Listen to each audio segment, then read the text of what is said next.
There are moments in your life that arrive disguised as something ordinary. They knock on the door dressed in the plain clothes of a Tuesday morning, or a shared pot of coffee, or a load of laundry forgotten in the dryer. You don't recognize them as watersheds at first. They feel like any other moment, mundane and forgettable, until something shifts.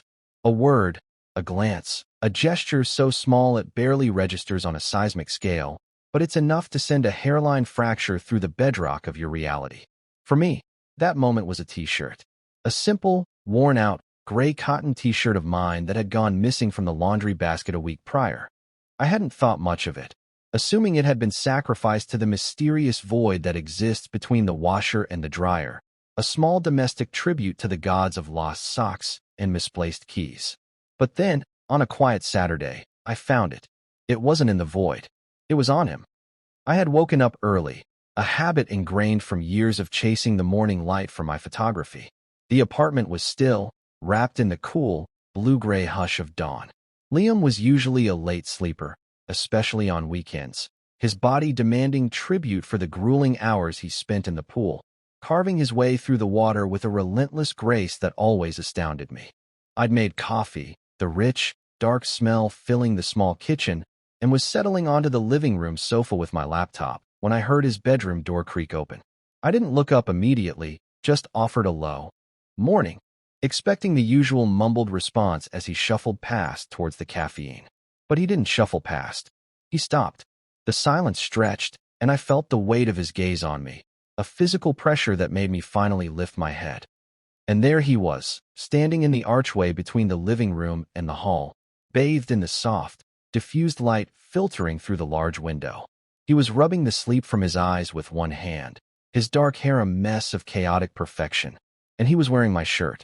My gray t-shirt, the one with the small, faded logo of a camera shop on the chest, the one that was just a little too soft from 1,000 washes. On my frame, it was comfortable, loose. On him, it was a second skin. The fabric stretched taut across the broad, sculpted expanse of his shoulders and chest, a testament to the thousands of laps he swam each week. It was undeniably mine, and yet, seeing it on him, it looked like it belonged there. It looked like home. My breath caught in my throat, a tiny, silent snag.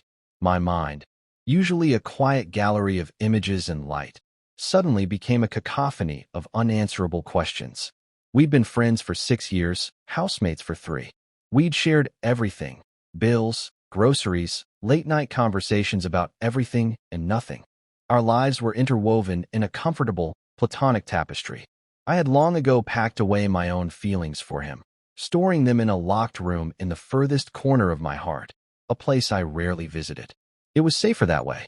My affection for him was a quiet, constant hum beneath the surface of our friendship, a frequency only I could hear. I had accepted it, made peace with it. But this was different. This was a deliberate act. You don't accidentally put on your roommate's shirt, especially not when it's noticeably smaller than your own.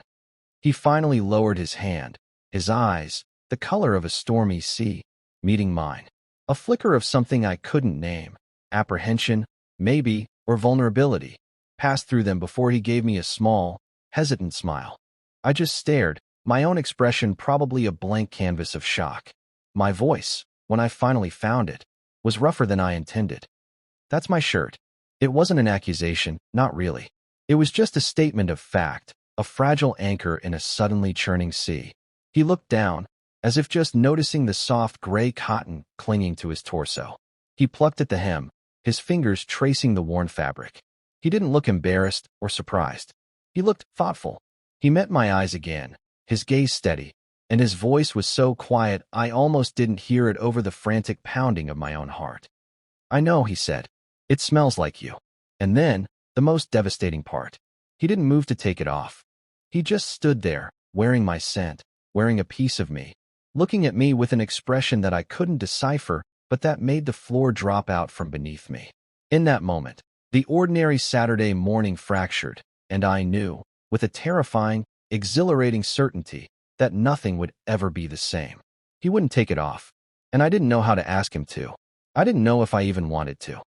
To understand the sheer magnitude of that moment, the seismic shift caused by a single piece of clothing, You have to understand the foundation upon which our friendship was built.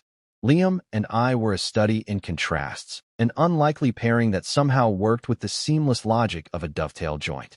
We met in college, thrown together by a housing lottery that had a strange sense of humor.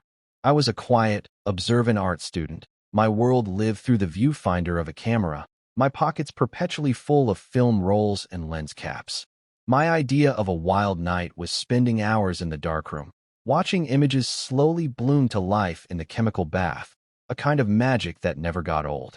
I saw the world in frames, in compositions of light and shadow, in the subtle narratives told by a person's posture or the way light caught in their hair. I was a creature of stillness and observation. Liam was not. Liam was motion incarnate. He was the star of the university swim team, a being seemingly more at home in the water than on land.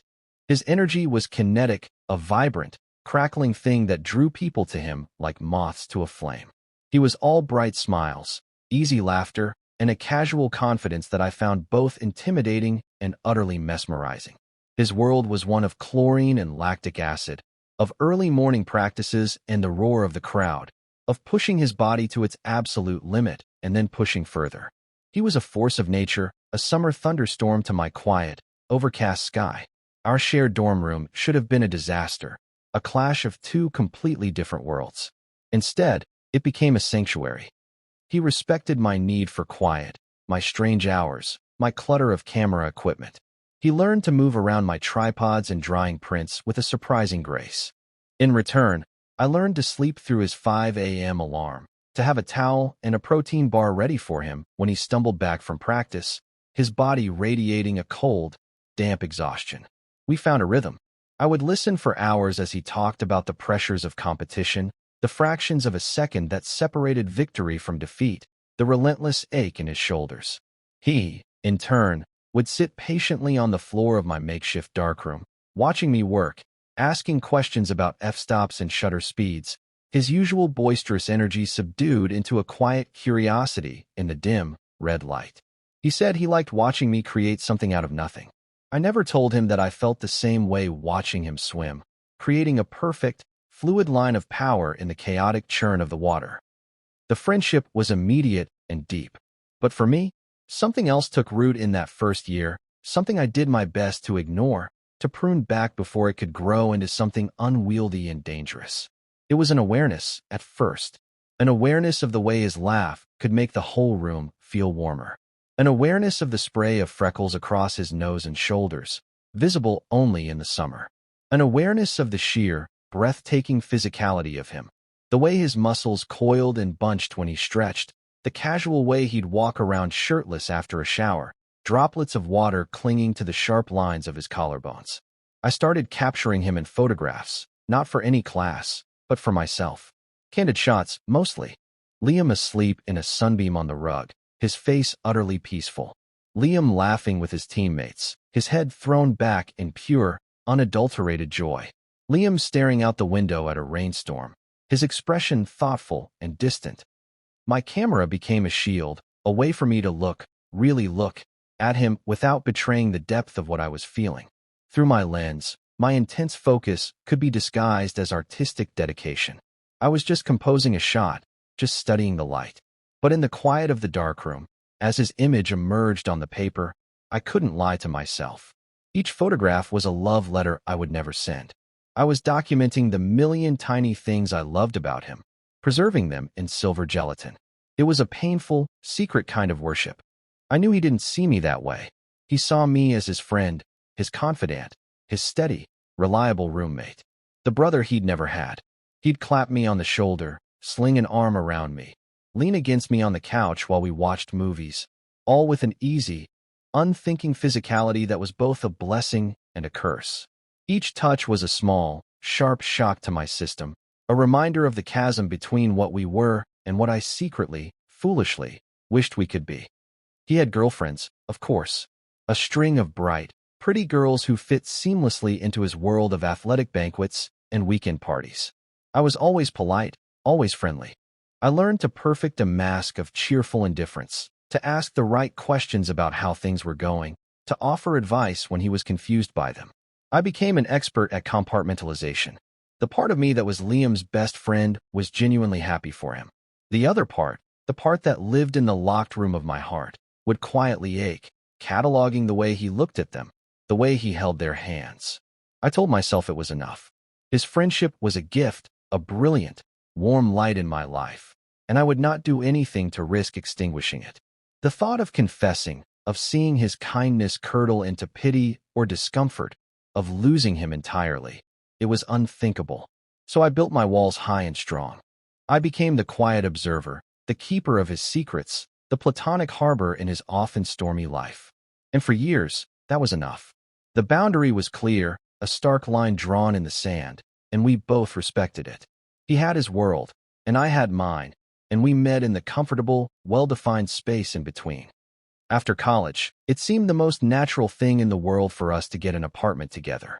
He was training for national trials, and I was starting to build a career as a freelance photographer.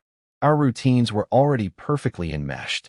The apartment we found was small, but it had great light, which was my only real requirement. He took the larger bedroom, and I took the one that had the best afternoon sun. We fell back into our old rhythm, but with the added weight of adult responsibilities. We navigated bills and landlords and grocery lists. The friendship deepened, settling into a kind of domestic comfort that felt as worn and familiar as my favorite sweater.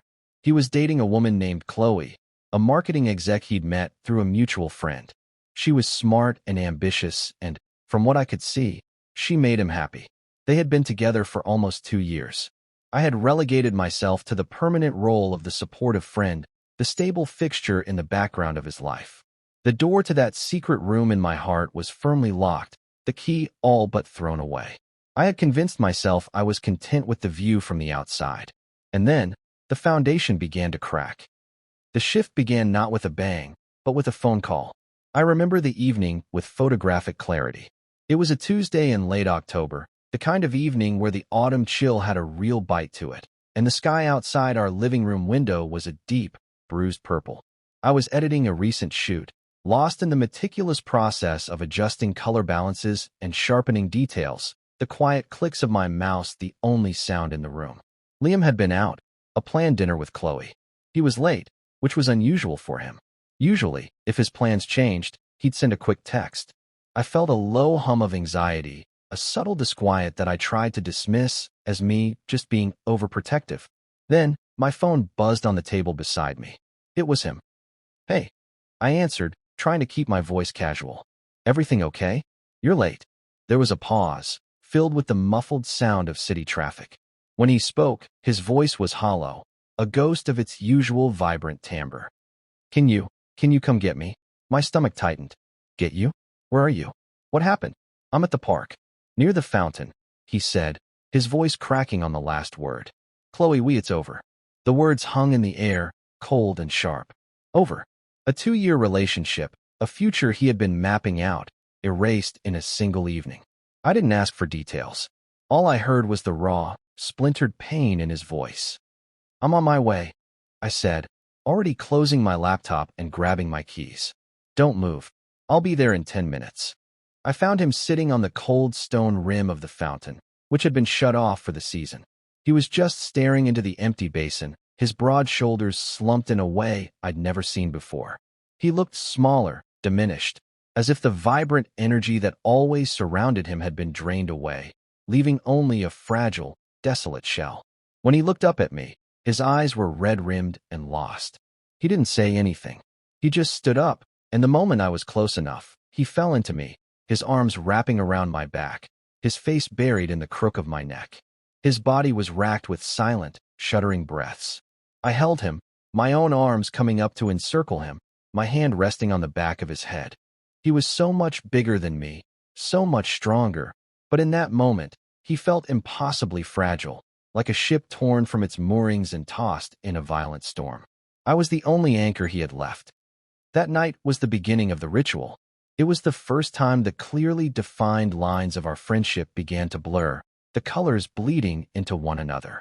He didn't want to be alone, that much was clear. After I got him home, he didn't retreat to his own room as I expected. Instead, he followed me into the living room and sank onto the sofa, pulling a throw blanket around himself like a shield. I made him tea, the same chamomile blend I drank when I couldn't sleep. He held the mug in both hands, staring into the steam as if it held some kind of answer. He talked, not about the fight or the reasons, but about the small things, the memories, the shared jokes that were now just his to carry. I listened, a quiet, steady presence in the dim light of the lamp, letting the silence stretch when he needed it, offering a quiet word of agreement when he trailed off. I didn't offer platitudes or easy solutions. I just stayed. Around 2 in the morning, his words finally petered out, his voice hoarse with exhaustion and grief. His eyes were heavy, but I could see the fear in them, the fear of being alone in the dark with his own thoughts. "I don't think I can sleep," he whispered, his voice barely audible. "You can stay out here," I suggested gently. "I'll take the armchair."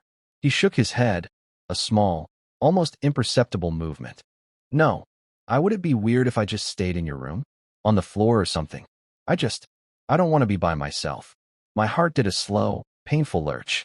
It was a request born of pure desperation, a plea for comfort that transcended the normal boundaries of our friendship. It was an act of profound vulnerability. Denying him felt cruel, impossible. The part of me that had spent years building walls screamed in protest, warning me of the danger, of the false hope this could ignite. But the part of me that loved him, the part that couldn't bear to see him in so much pain, won out. "You're not sleeping on the floor," I said, my voice softer than I intended. "My bed's big enough. Come on." I led him to my room, the space that had always been exclusively mine, my sanctuary of quiet and solitude. It felt strange, surreal, to have him there, not as a visitor, but as someone seeking refuge. He moved with a kind of dazed reluctance, as if he were a sleepwalker. I gave him a clean t-shirt and a pair of old sweatpants to sleep in, the same way I would for any friend who needed to crash. But this wasn't just any friend. This was Liam. He changed in the bathroom, and when he came out, he hovered uncertainly by the door. The shirt I'd given him was one of his own that had ended up in my laundry, a familiar navy blue.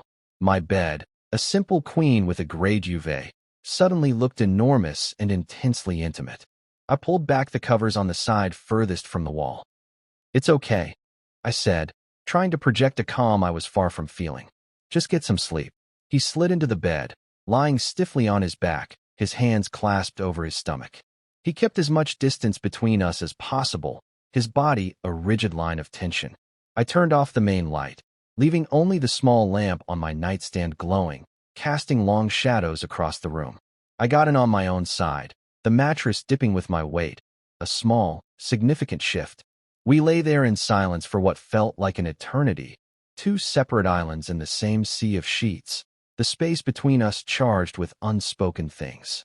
I could hear his breathing, ragged and unsteady. I could feel the heat radiating from his body, a stark contrast to the cold dread coiling in my own stomach. This felt dangerous. This felt like a point of no return. After a few minutes, a choked sob broke the silence. It was a sound of pure, unadulterated heartbreak, and it shattered my resolve to remain distant. I turned onto my side to face him. In the dim light, I could see tears tracking down his temples, disappearing into his hair. Without thinking, without allowing my brain to list all the reasons I shouldn't, I reached across the chasm between us and laid my hand on his arm. His muscles were bunched and tight beneath the cotton sleeve. "Hey," I whispered.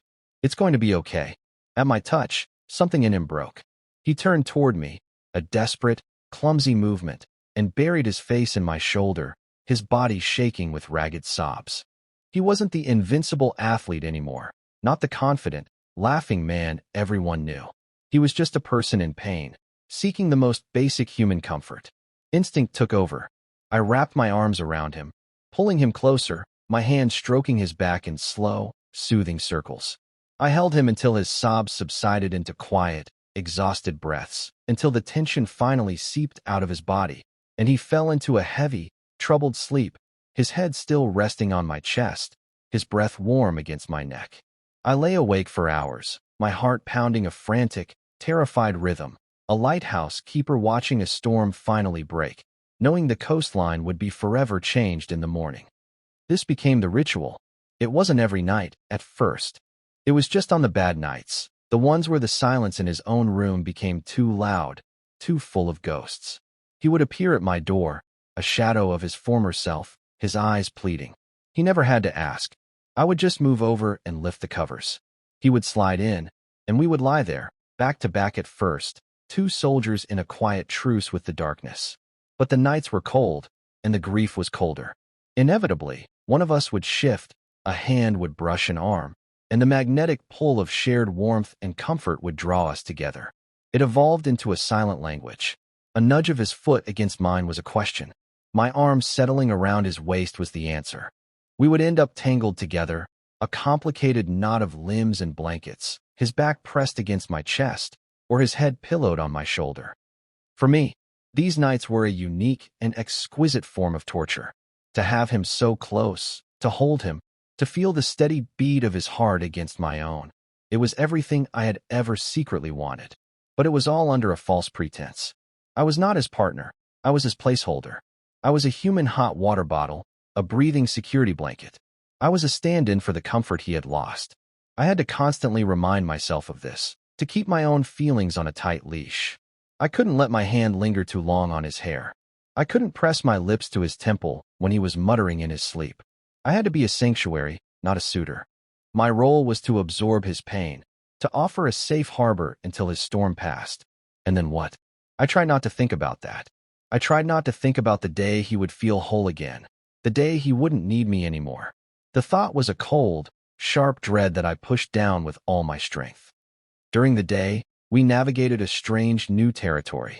We would wake up in the morning, often with his arms slung possessively over my chest, and for a few seconds, a sleepy, comfortable intimacy would hang in the air. Then, awareness would dawn, and he would pull away, a flicker of embarrassment in his eyes. He'd mumble a thank you, and we would get up and make coffee, studiously avoiding each other's gaze, pretending that we hadn't just spent 8 hours wrapped around each other. The unspoken agreement was to never acknowledge it in the light of day. The nights were a separate reality, a pocket universe governed by different rules. This duality was exhausting. I felt like I was living two lives, the daytime friend and the nighttime guardian. I watched him slowly begin to heal. It was like watching a time-lapse of a flower unfurling, a process so gradual you could only see the change by comparing one day to the next. The deep, hollowed-out look in his eyes began to fade. He started going back to the pool, pushing himself with a renewed, almost frantic energy, channeling his grief into his sport. His laughter started to return, quieter at first, but gradually regaining its old, easy warmth. He started seeing his friends again. And with each step he took back toward his old self, the cold dread in my stomach grew. I was happy for him, truly, but I was also terrified. I had become addicted to the ritual, to the weight of him beside me in the dark, to the quiet intimacy we shared. Losing it felt like it would be a far greater pain than the dull, constant ache I had lived with for years. The ritual didn't stop, though. Even as he got better, he kept coming to my room. The pretext of nightmares and unbearable loneliness wore thin, but he never offered a new one, and I never asked. It had simply become what we did. It was a habit, a part of our shared life. But the nature of it began to change. It was less about desperate comfort and more about a quiet, mutual need. The morning awkwardness lessened, replaced by a soft, sleepy acceptance. Sometimes he would stay in my bed long after I got up, curled under the duvet, his face peaceful. He said my bed was more comfortable. He said my room was quieter.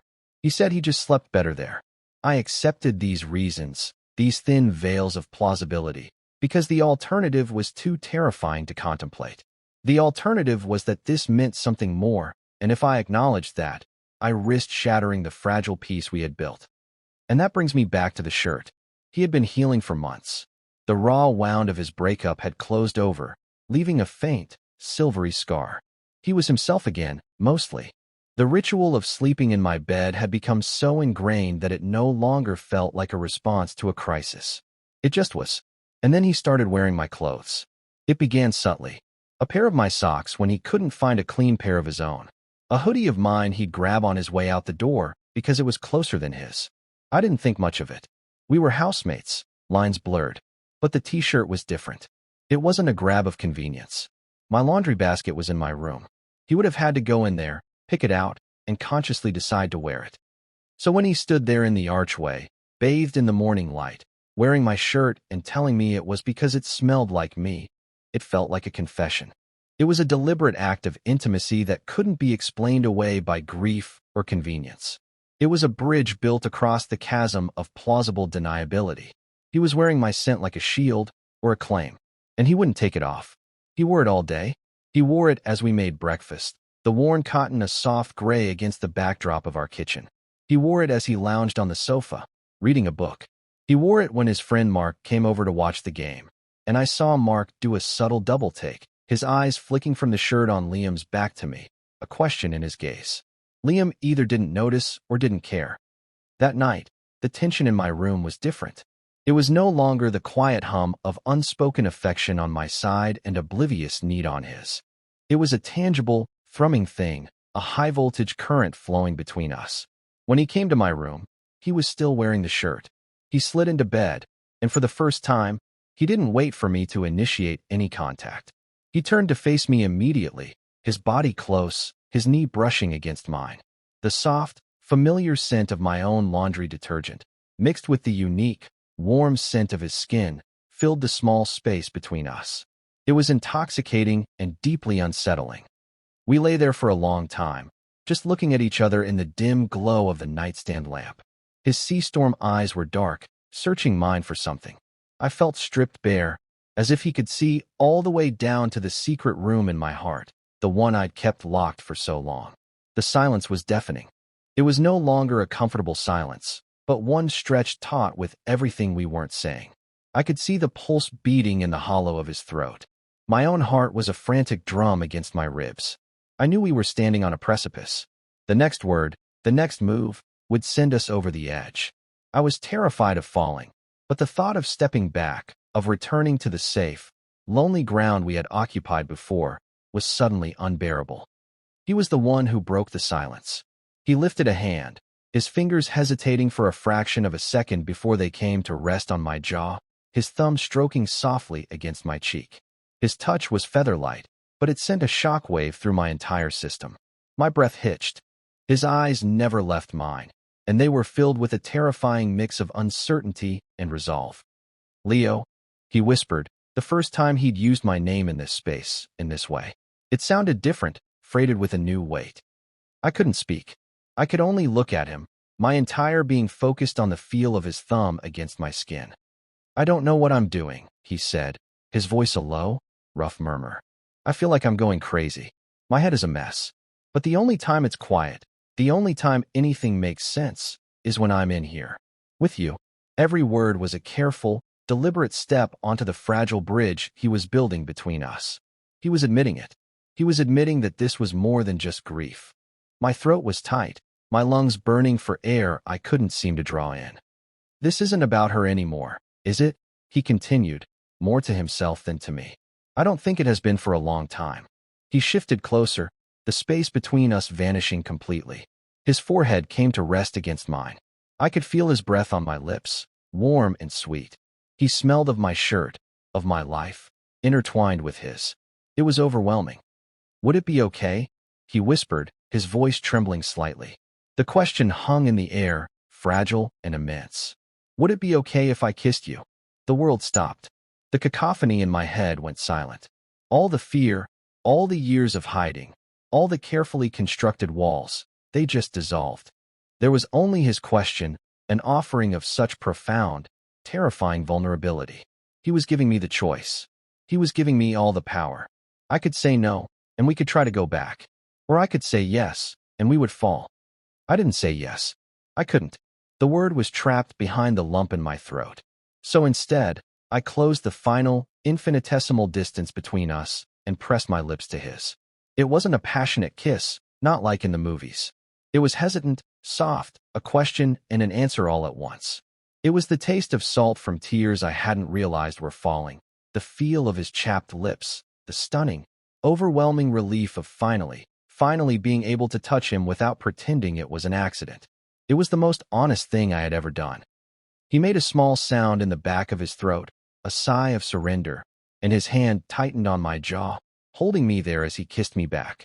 It was a kiss of discovery, slow and careful, as if we were both mapping new territory. It was tender and heartbreakingly sweet. It was everything I had never let myself dream of, and it was real. When we finally broke apart, gasping for air, we just stared at each other, our foreheads still pressed together. The precipice was gone. We had fallen, and we had landed somewhere soft, somewhere new. In the quiet of my room, in the aftermath of a kiss that had changed everything, I felt a sense of peace so profound it almost felt like grief. The long, lonely vigil was over. I wasn't just the observer anymore. I was part of the picture. The morning after was not like the other mornings. There was no awkward retreat, no studious avoidance of eyes.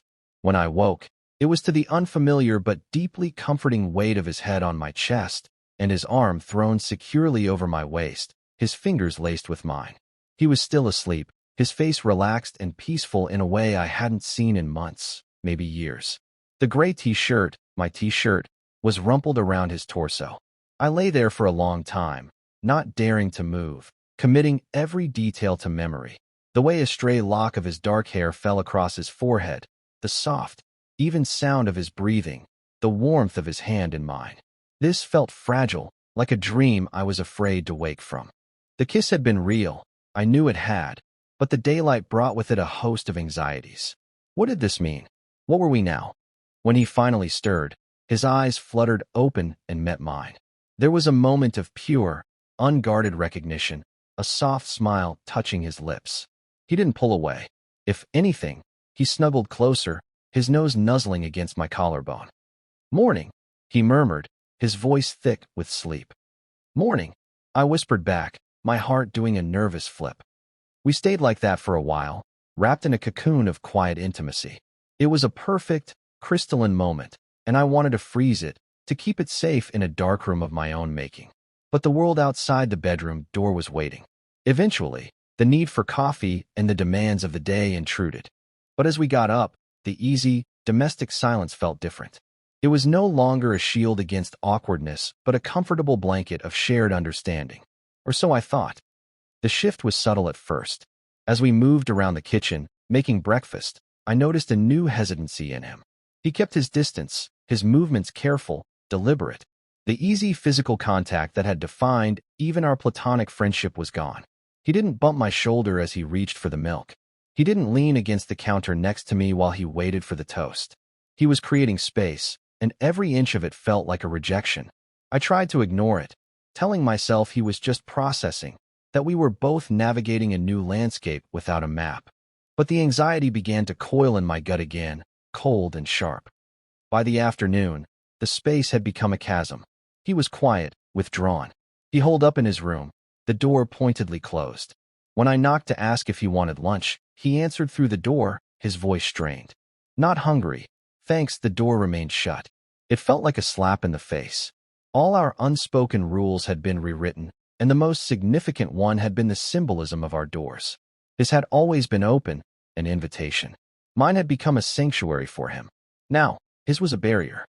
Panic began to set in, a cold, creeping tide. Had I misread everything? Was the kiss a mistake? A moment of confused, post-breakup vulnerability that he now regretted? The thought was a physical pain, a sharp stabbing behind my ribs. I felt like a fool. I had let my guard down, allowed myself to hope, and now I was going to pay the price. The price was losing him. Not just as a potential partner I had barely dared to dream of, but as my friend. The silence in the apartment was heavy, suffocating. It was worse than any argument. It was the sound of something vital being starved of air. This went on for 2 days. 2 days of him avoiding me, of monosyllabic answers and averted gazes. He started sleeping in his own room again. The first night, when he said a clipped "good night" and retreated behind his closed door, the emptiness in my bed felt vast and cold, a desolate landscape. The ritual was broken. The sanctuary was closed. I lay awake all night, staring at the ceiling, my mind a relentless carousel of self-recrimination and fear. I had crossed a line, and in doing so, I had shattered the most important relationship in my life. The pain of it was immense, a deep, crushing weight. I had survived years of quiet, unrequited love. I didn't think I could survive this. I couldn't survive his absence when he was only 10 feet away. On the third day, I couldn't take it anymore. The anxiety had curdled into a bitter mix of hurt and anger. Anger at him for being so careless with my heart, for pulling me in only to push me away. And anger at myself for being so weak, for letting him. I knew that if I didn't do something, this silence would solidify, would become the new, miserable foundation of our lives until one of us finally moved out. The thought of that was unbearable. So I gathered the tattered remnants of my courage, walked to his bedroom door, and knocked. Not a tentative tap, but a firm, solid rap that echoed in the silent hallway. "Liam," I said, my voice steadier than I felt. "We need to talk." There was a long pause. I could hear him moving around inside. For a heart-stopping moment, I thought he was going to ignore me.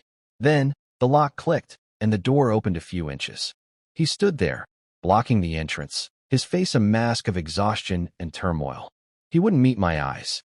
"I can't right now, Leo," he said, his voice low and strained. "No," I said, a surprising firmness in my tone. "We're doing this now. You don't get to do this. You don't get to kiss me and then pretend I don't exist. You don't get to pull me out of my life and then shove me back and act like nothing happened."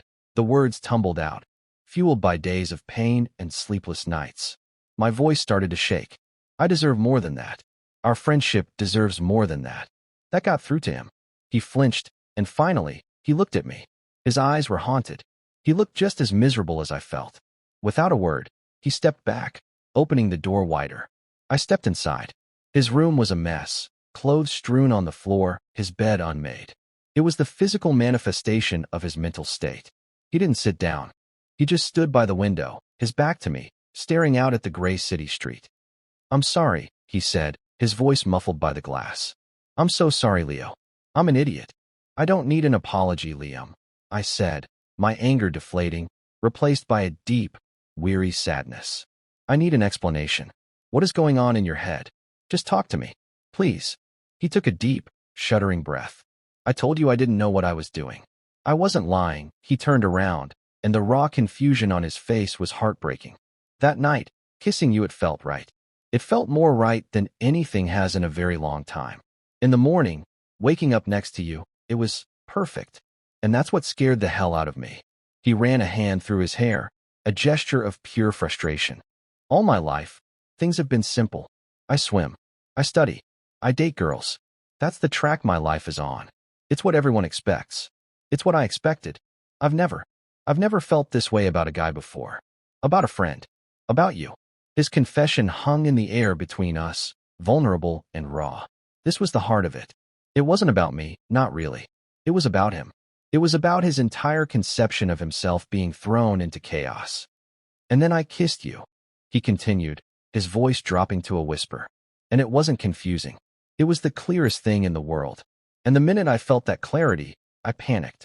It's like my brain just short-circuited. All I could think was, this is wrong. This isn't who you are. You're messing everything up. You're going to ruin the one good, stable thing you have in your life." And so I did what I always do when I'm scared. I ran. He looked at me then, his eyes pleading for understanding. I shut down. I tried to put it all back in the box. I thought if I just ignored it, if I went back to how things were, it would all go away and we could be friends again. But it's not working. It's just making everything worse. I miss you. I'm in the same apartment, and I feel like I'm 1,000 miles away, and it's killing me. A tear escaped and traced a path down his cheek. He didn't bother to wipe it away. In that moment, all my anger vanished, replaced by a wave of profound empathy. He wasn't a monster. He was just a man, terrified and lost, trying to navigate a fundamental shift in his own identity. He wasn't pushing me away because he didn't care. He was pushing me away because he cared too much, and it scared him to his very core. I closed the distance between us, stopping a few feet away. I didn't touch him. I knew he needed space, but I also knew he needed me to be there. "You think I haven't been scared?" I asked softly. "Liam, I have been in love with you for 6 years." The words came out before I could stop them, a confession I had planned to take to my grave. His head snapped up, his eyes wide with shock. He looked utterly stunned.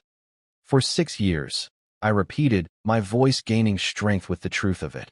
"I have been terrified of you finding out. I have built my entire life around making sure you never did, because I was so scared of losing your friendship. That was the most important thing to me. It still is. Every time you brought a girlfriend home, every time you leaned on my shoulder, every single night you slept in my bed. It was both the best and the worst thing in the world. So don't talk to me about being scared. I've lived there. I took a breath, my heart hammering against my ribs.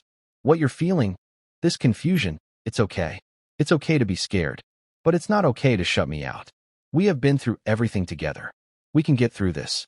But you have to talk to me. You can't just run and hide behind a closed door. He just stared at me, his expression a maelstrom of emotions, shock, guilt, and something else, something soft and wondrous. 6 years? He whispered, as if he couldn't comprehend the span of it. I nodded, a lump forming in my throat. He took a hesitant step toward me, then another, until he was standing right in front of me. He slowly lifted his hands, not to touch me, but just to hold them in the space between us, as if asking for permission. How could I not have known? He asked, his voice full of awe and regret. All this time you were. I'm a good photographer, I said, a sad smile touching my lips. I'm good at hiding in plain sight. He let out a shaky breath that was half a sob, half a laugh. God, Leo, I'm so stupid. And then he closed the final gap and wrapped his arms around me, pulling me into a fierce, desperate hug. He buried his face in my neck, just like he had at the fountain all those months ago. But this time, it wasn't grief he was seeking comfort from. It was himself. I don't know who I am right now, he mumbled into my shoulder, his voice thick with emotion. But I know I don't want to be that person without you. I can't. Please don't give up on me. I haven't for 6 years, I whispered back, my own tears finally falling. I held him tightly, feeling the tension in his shoulders finally begin to unwind. I'm not going to start now. We stood there for a long time, locked in an embrace in the middle of his messy room. Two broken, terrified people finding their way back to each other. It wasn't a magic fix. The confusion and fear didn't just vanish. But the silence was broken. The door was open again.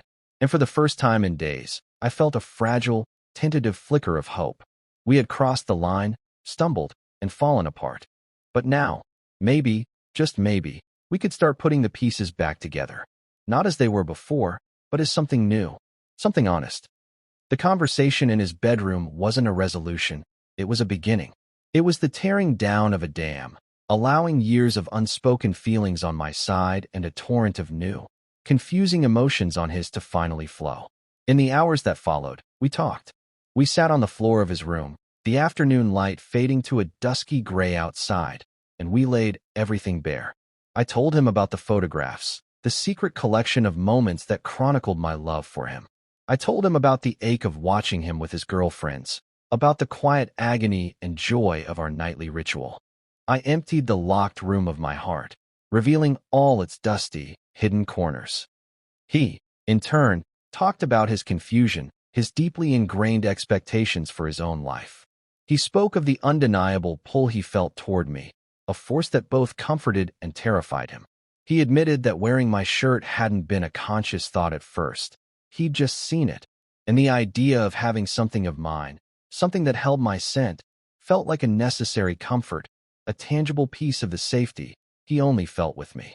He was trying to understand himself, to reconcile the man he thought he was with the man who wanted to kiss his best friend. It was a messy, painful, and profoundly honest conversation. There were more tears, long silences, and fumbling attempts to articulate feelings that didn't yet have names. But we were doing it together. The wall of silence was gone, replaced by the slow, painstaking work of building a bridge. That night, he followed me back to my room. There was no pretext, no unspoken question. It was a mutual, silent decision. When we got into bed, he turned to me, his expression still full of a kind of fragile wonder. "Can we just lie here?" he asked softly. "I don't. I just need to be near you. And know that it's okay." "It's okay," I promised, my voice thick. He settled beside me, and I put my arm around him, pulling him close so his head rested on my shoulder. His own arm came around my waist, his hand resting on my back. There were no kisses that night, no grand romantic gestures. There was only the profound, grounding reality of our bodies side by side, breathing in unison. It wasn't a ritual born of grief or loneliness anymore. It was a choice. It was the first step in establishing our new normal. It was peace. The days that followed were a process of gentle rediscovery. We were learning a new language, a new way of being with each other. The friendship that had been our bedrock was still there, but it was now the foundation for something more.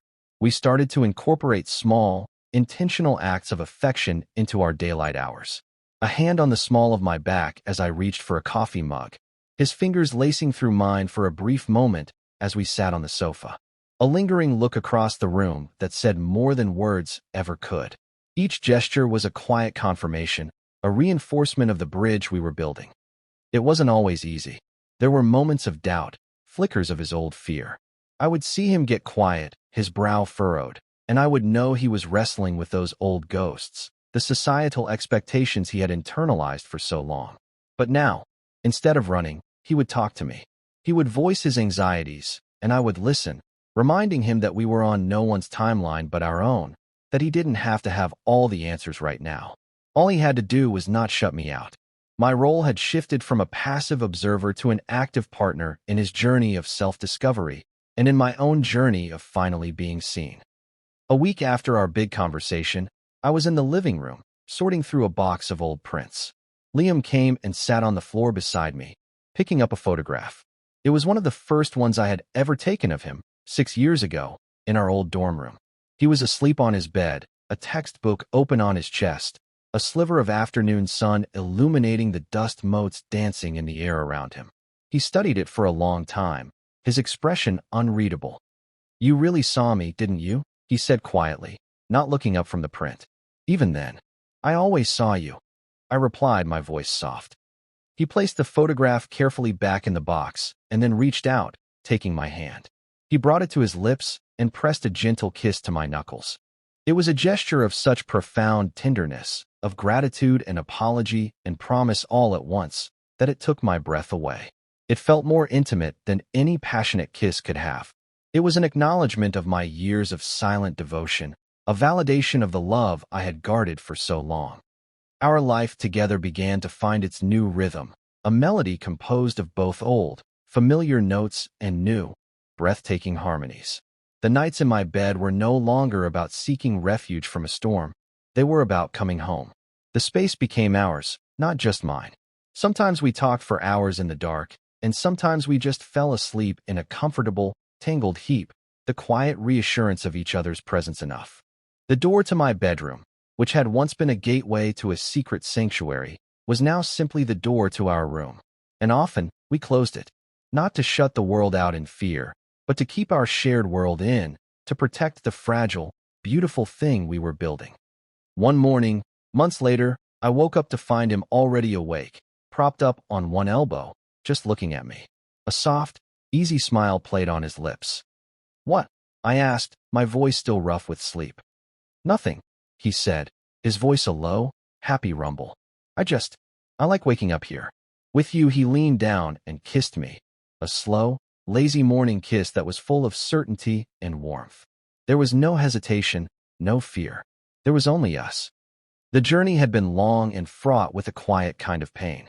It had been a slow burn, an ache of unspoken affection that I thought would be my constant companion for life. But then a crisis had shifted the tectonic plates of our world. A ritual had blurred the lines, and a single, worn-out t-shirt had become an unlikely catalyst for a confession. We had stumbled through the aftermath, navigated the terrifying conflict of his fear and my heartbreak, and found our way to an honest, vulnerable truth. We had found our way to each other. And in the end, that's how we healed. Not in grand declarations or dramatic gestures, but in the quiet moments. In the shared cups of coffee and the closed bedroom door.